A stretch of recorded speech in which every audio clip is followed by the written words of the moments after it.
Welcome to Become a Calm Mama. I'm Darlene, I'm your host, and today I'm going to talk about the parenting stress cycle, which I'm sure you are very curious about, and you're probably thinking, does she live at my house? Does she know what's going on in my life? Am I in a stress cycle? How will I know if I am in one? All right, so we're going to clear up all of those questions in this episode. I like to start talking about stress with this little story or vignette. Okay, so imagine you're walking your dog at night. Now, I have dogs and I do walk them at night, and I live in a place where there are coyotes. So imagine that you live in a place where there are coyotes, and you're out walking your dog at night, and there is a pack of coyotes, and they start chasing you. Okay, so you're there with your dog, and then here comes a pack of coyotes, and they start running towards you. Right then and there, your brain is going to activate your stress response. It's going to quickly assess the threat and decide whether you should run, stop and throw rocks, or go hide in the bushes, right? That fight, flight, or freeze. So you run, right? You're like, okay, I'm going to run away from these coyotes. Now, when you are running, when we think about a stress cycle, what you're doing is you're dealing with the stressor. You're dealing with the thing that can do you harm, that external circumstance that is creating the stress response. So you run, okay. Now, imagine you get back home, you come in, you close the door, right? You close that door, you're like, you're technically safe because you're coming inside and you close the door, but your body actually doesn't know that yet. It still has all of that stress juice running through your system.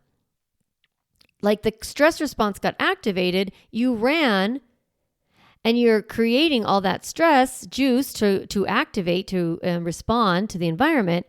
And you get inside and you close the door, and the stressor is dealt with, but the stress juice is still there. So now once you're inside and you're safe, it's time to deal with all that stress that has accumulated in your body. It's time to complete the cycle, the stress cycle. So how do you do that? You do that by getting your breath back.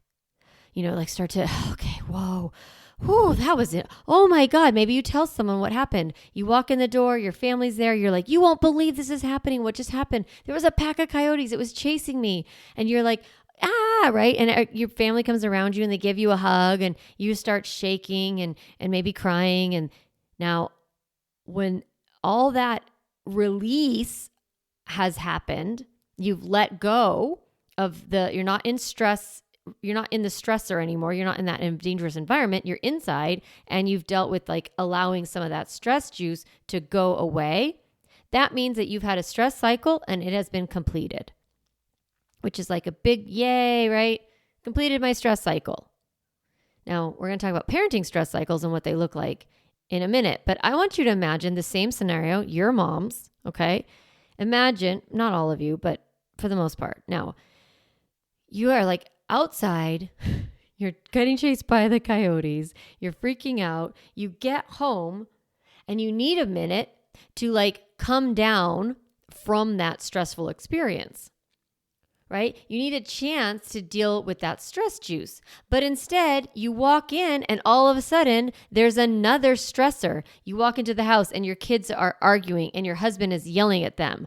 Or, you deal with that stressor and then you head to the kitchen and you notice the dishes are piled in the sink and there isn't any meat thawed for dinner and you serve cereal instead and you tell yourself how much you suck and you get into bed and you're just like, I am just terrible at being a mom. And you're still, giving yourself negative messages. You're still creating a negative, stressful environment with your own brain. And this can go on and on and on. Because what happens to us as moms is a lot of times we deal with a stressful situation and then immediately there's another stressful situation. You know what I'm talking about? Let me give you an example from parenting, from my own parenting life. I love this story because it makes me laugh. All right, so I had like a 1-year-old and a 3-year-old. I went to the grocery store and the little 1-year-old was in the cart, in the basket area, like the part that they sit in. And my 3-year-old was hanging on the side of the shopping cart. Like, okay, I know you're not supposed to do that, but that was what was happening. And we were in the checkout line and he was kind of hanging on the side. Now he doesn't weigh much, right? He's 3. He's hanging there. And the little one says, like cart starts to want to get out, right? They don't want to stay in the shopping cart. They don't want to go through the line with like the stranger checkout person. So I picked the baby up and I put it on my hip. And what happened was the balance of the grocery cart was then tipped. There was no longer centered. And so my younger son, who was hanging on the side, the shopping cart started to fall on him. And I grabbed the shopping cart, full grocery shopping cart, with one arm, pulled it up off of him so that it did not fall on him while still holding another a baby in my arms. Mamas, right? Like, we are incredible. We can do this kind of stuff. So this is why I tell this story, though, is because finish checking out, figure out if the kids are getting the balloon or the lollipop or whatever's happening in the line. I walk to the parking lot. I'm in the parking lot unloading, and this clerk who works at the grocery store says, "Nice save, Mom." And I turned to him and I was like, "Huh?" And he's like, "Nice save inside with the grocery cart. Like, you caught it from catching your kid, falling on your kid." I was like, "Oh my God, that's right. I did. That was crazy." And it was him acknowledging what had happened that was the only reason why I remembered, because probably right then and there, the little ones started to argue about who's getting the balloon. And, my 3-year-old was really rambunctious and I'm worried he's not going to like stay near the cart. And is he going to go mess with all the water bottles and are they all going to fall? And like, is he going to stay close when we go back to the parking lot? And how am I going to get 2 kids in the shopping cart while also emptying the groceries into the cart and putting the cart away? But how do I put the cart away and leave my kids in the cart? All that chatter is me going into another stressor. That's what it's like to be a parent. We have so many stressors coming at us all the time. And we don't really have a chance to deal with that stress juice. So then what happens to us is that something else happens in parenting, like misbehavior. And all of a sudden, we are in the pack of coyotes. Like, the misbehavior becomes yet another stressor that we cannot quite deal with calmly, because we have been in an active stress spiral for so long. This is one of the things that I see with parents, particularly moms, because then they'll say to me, oh my gosh, I don't know what's wrong with me. Something happens with my kids and I'm super reactive and I can't stay calm and I act nutty. And I'm like, what the hell's wrong with me? And I'm like, you're a human being that is in a highly stressful environment and you're not taking any time to deal with the stress juice built up in your body. Or there's moments where you're handling that an entire parenting situation. You're super calm. You're not even thinking anything of it. And you're dealing like, this kid wants this cup and this one kid wants this cup and this kid wants chicken nuggets, but he doesn't want chicken nuggets. So instead you're going to make a sandwich, but then you're out of bread. So like, okay, what about a bagel? And then you're just like, I watch you moms. You're amazing. And you're handling stuff really well. But what you're not realizing is you're taking care of a bunch of external stressors and not realizing that the stress juice is being built up in your body. So then when your one kid hits your other kid, or they start having a meltdown, or they start screaming, then you're in an activated stress response. All of a sudden you're like, stop it, don't do that to me, or stop it, don't do that to him, or whatever that response is. I'm going to get into your responses. But what I want you to see is that you have these external stressors, right? We have these situations in our life. Some life coaches call them circumstances. I tend to call them situations because it's not like it's a circumstance to me is like, my husband is unemployed or something like that. He's not, but imagine. But That's like a circumstance, like a life circumstance. But in parenting, it's kind of confusing because we're like in a bunch of like a lot of situations. It's kind of like a saga. Like there's just like so many different moments, moment to moment to moment.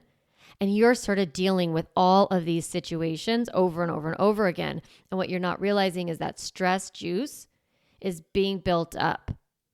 Now, what the heck is stress juice, right? What am I even talking about?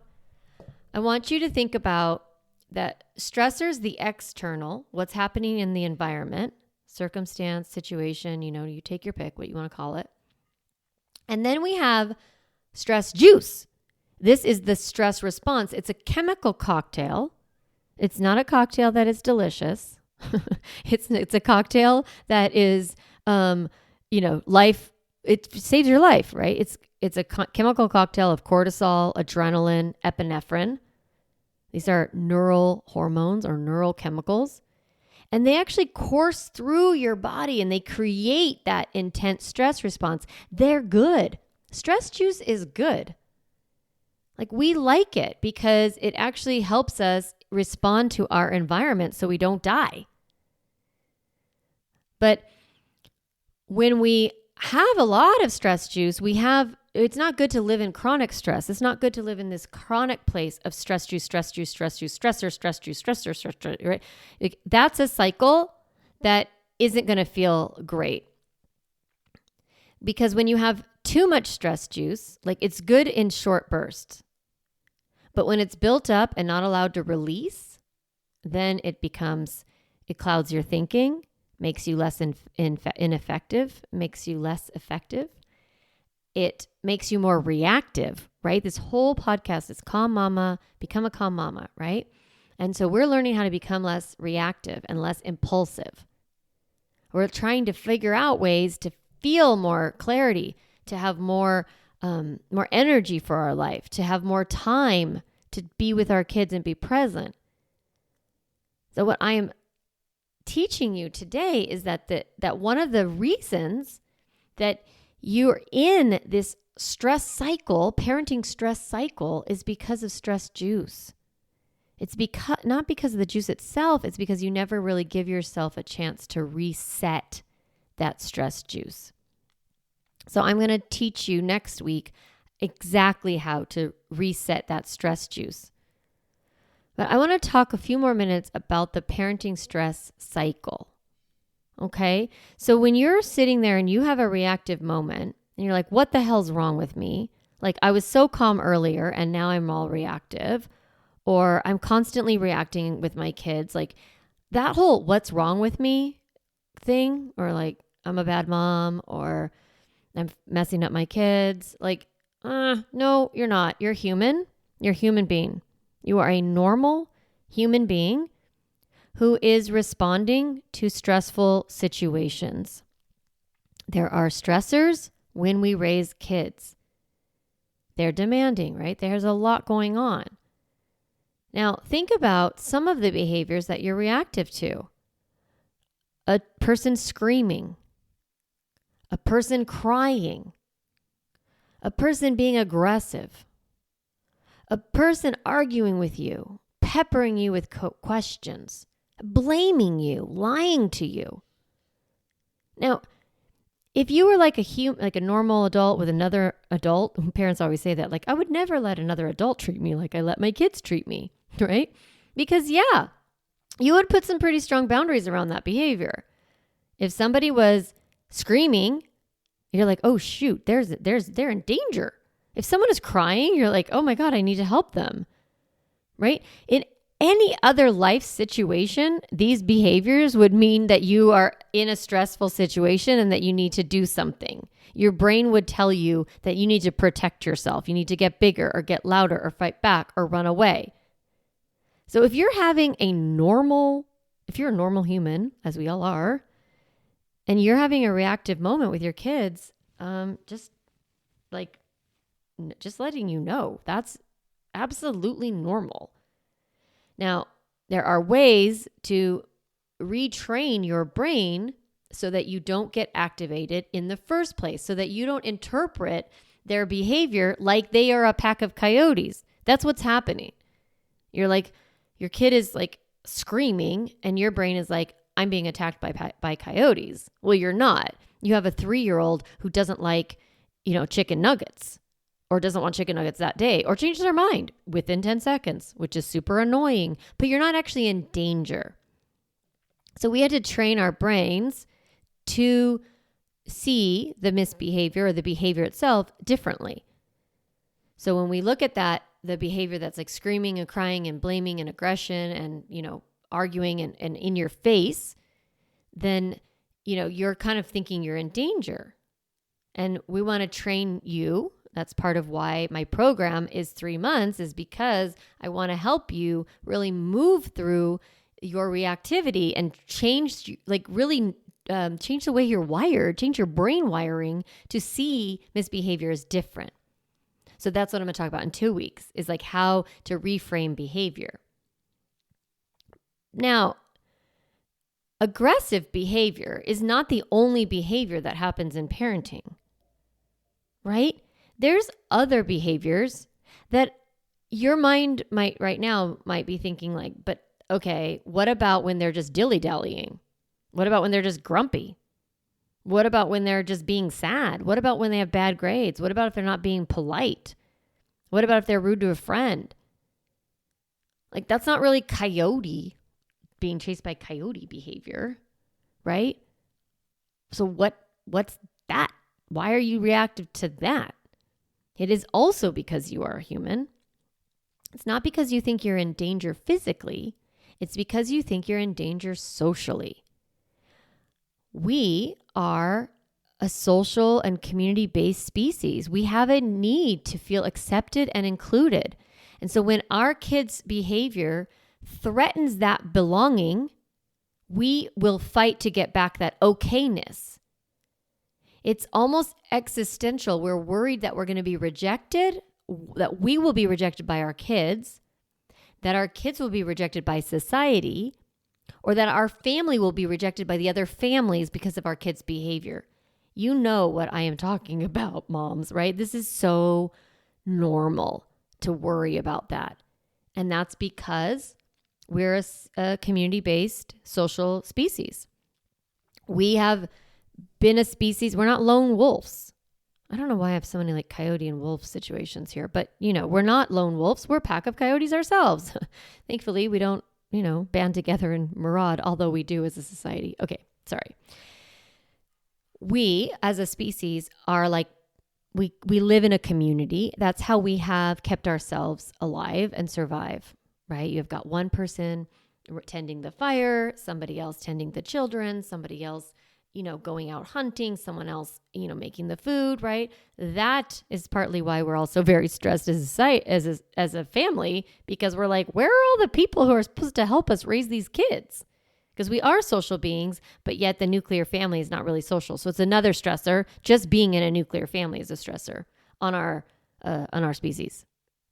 Okay, I keep going off on different tangents. I'm sorry. The behavior, the dilly-dallying, the grumpiness, the being sad, the bad grades, the not being polite, that is triggering you as well. It's triggering your stress response. You're not thinking you're in physical danger. You're thinking you are in social danger. So what happens if you're under attack, right? You fight back. You show up maybe with your stress response and you're yelling or you're doing different behaviors like yelling or criticizing or threatening or bribing or, taking away things, impulsively, right? So that's kind of like to get your power back. Or when you're worried that your kid's behavior is unacceptable, right? You might be over-soothing them to make them happy so that they like you, right? You might be coming down hard on them so that, none of you are at risk of being socially rejected. You might be like over-parenting. So I think of soothing sometimes as under-parenting, and then sometimes we are over-parenting, like we're coming on too hard, too strong. That's from a fear place, right? Or you could just be yelling and acting big and acting loud to get that power back and reestablish your safety. So this is the parenting stress cycle. There are different reasons why we get stressed. We're either kind of activated on that physical sense or activated on that social emotional sense. But there's an external stressor, kids' behavior. Our brain interprets it as dangerous, and then we react to it. We create stress juice. We respond in ways that we don't love, typically, right? We either are too permissive or too harsh or yelling, too reactive, and then we feel like crap. So the cycle itself is the kid's behavior, your over or under reaction to it, mostly overreaction, then you feel guilty, and then nothing changes. So then you have the same behavior, you overreact, and then you feel bad, and nothing changes. Same behavior, you overreact, you feel bad, nothing changes. So that cycle is what feels like cuckoo for us. Like, we're just like, what is wrong? What is wrong with me? Like, why can't my kids just behave differently? Or why can't I stop reacting to them so that I don't have to feel guilty so that I can actually deal with their behavior, right? So there's a couple of places where we can interrupt the parenting stress cycle. So I'm going to give you 3 ways to get out of that parenting stress cycle. And then over the next couple of weeks, I'm going to go in deeper on those strategies. So this week, we're just talking about what is the stress cycle? Why do I get so upset? Where's the fear coming from? And then how do I respond? And like, how can we change it? And then we'll get into more of the how next time. So the first way to get out of a parenting stress cycle is to decrease the stressors. Now, how do you do that? One is teaching your kids better ways to deal with their feelings so they don't act out so much. Emotional coaching your kids, helping them build up emotional literacy tools is one of the best ways that you can create less stressors, less misbehavior, is by giving your kids the tools to know what they're feeling, know how to talk about those feelings, and know how to communicate those, know what to do with those feelings in ways that don't cause problems. For example, if you have a kid who's hitting because they are angry or they are overwhelmed or highly stimulated, and they're hitting, and then that creates an external stressor. Imagine if instead of hitting their sibling, they knew to go hit a ball outside, or they knew how to like take a balloon and, bat it around the house, or like those little, look like little paddle tennis rackets that are wooden with a little pink ball. I always think like how satisfying that is. I mean, little kids have trouble, but they can clap their hands together. They can throw stuffed animals. They can hit a pillow.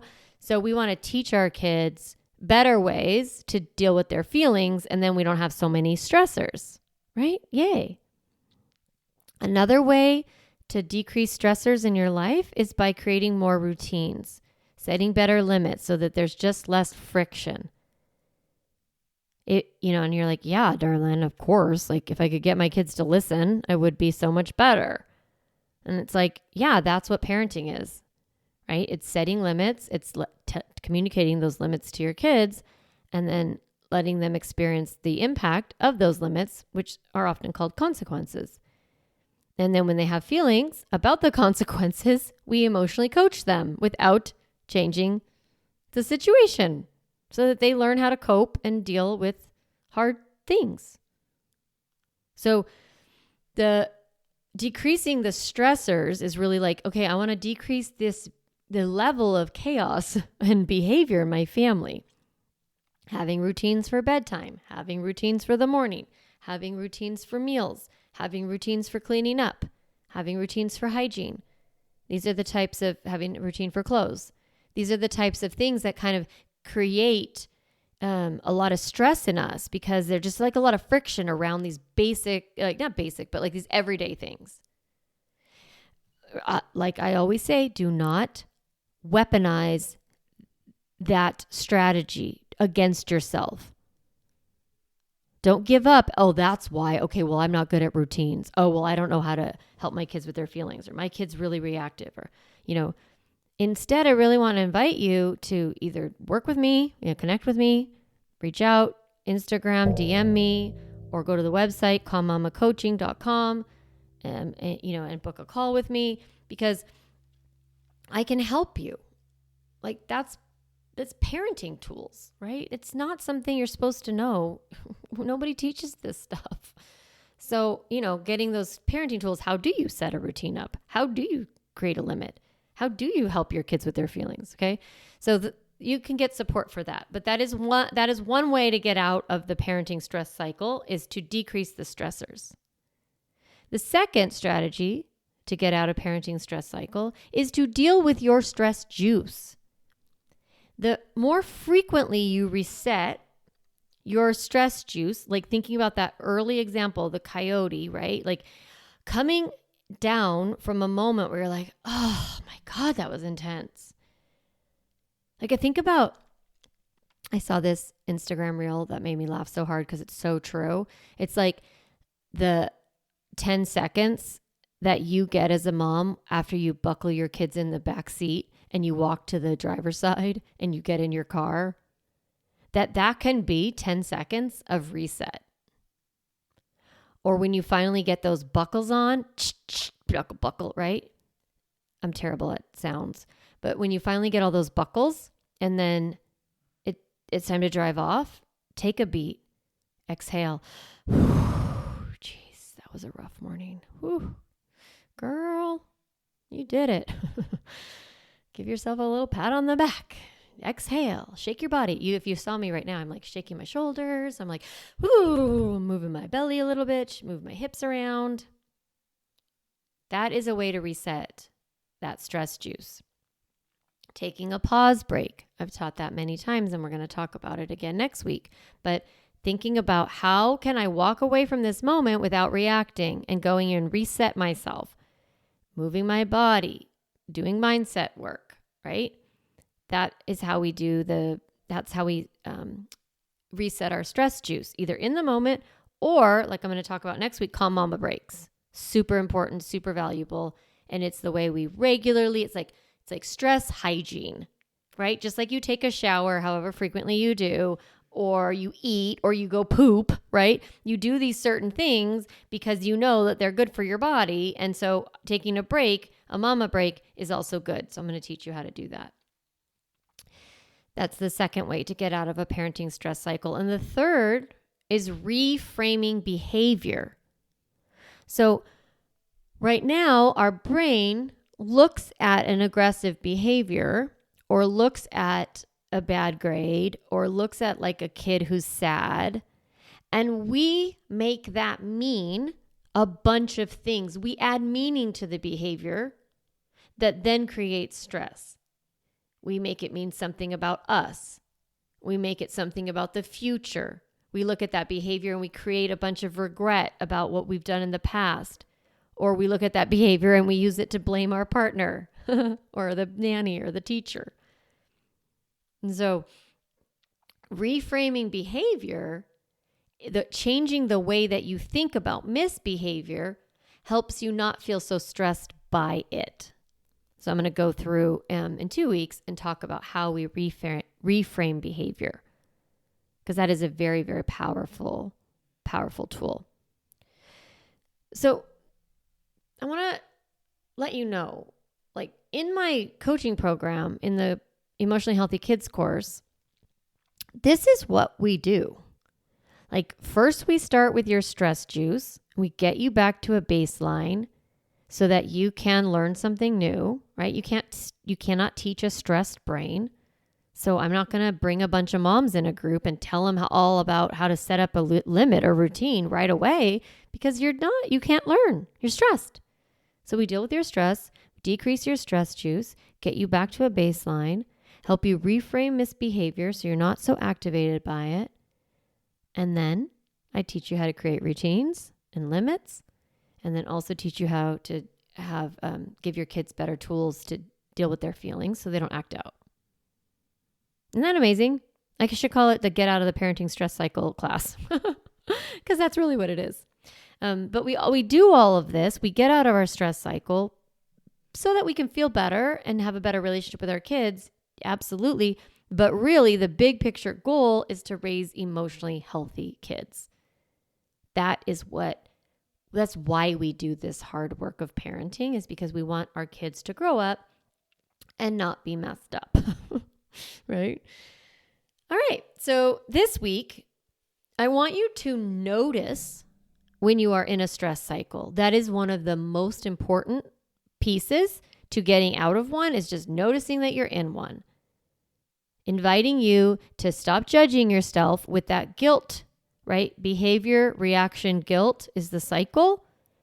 Instead of that guilt, when you're like, I'm such a piece of shit mom, instead of doing that, I'd like to invite you to ask yourself, wow, why did I get so stressed in the first place? What could I have done differently? How could I have paused? What am I making this behavior mean? And just starting to get curious with yourself.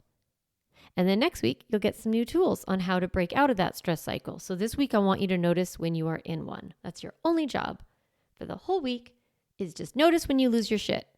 That's pretty easy, right? I'm not telling you to stop losing your shit. I'm just telling you to notice when you do. So hopefully that will be easy for you. And if you're not losing your shit, awesome. Good for you. That means that you have really created a lot of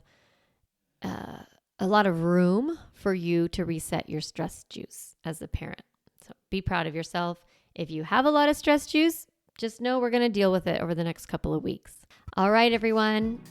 I am always so grateful for these times to chat with you and to be with you during the week, wherever you are, in your car or like on your making dinner or wherever you are on your walk. I am honored to be in your ear and to share this time with you. Have a great week, Mama. I will talk to you next time. Hey, Mama, if you enjoyed this podcast episode, I want to encourage you to do two things. The first is go to my website, calmmamacoaching.com, and get a copy of the Stop Yelling cheat sheet. You'll get a step-by-step breakdown of the most important tool I teach, which is the pause break. And you'll also get 40 ideas to reset your body and balance your nervous system so you don't have to yell at your kids. You can get a copy of that, again, at my website, calmmamacoaching.com/stop yelling. The other thing I'd love for you to do is go to Apple Podcasts and rate and review this podcast so that other moms can discover empowering and helpful, practical parenting strategies, just like you did today. Thanks so much for listening to the podcast. It means a lot to be in your ear every week and to support you on your parenting journey.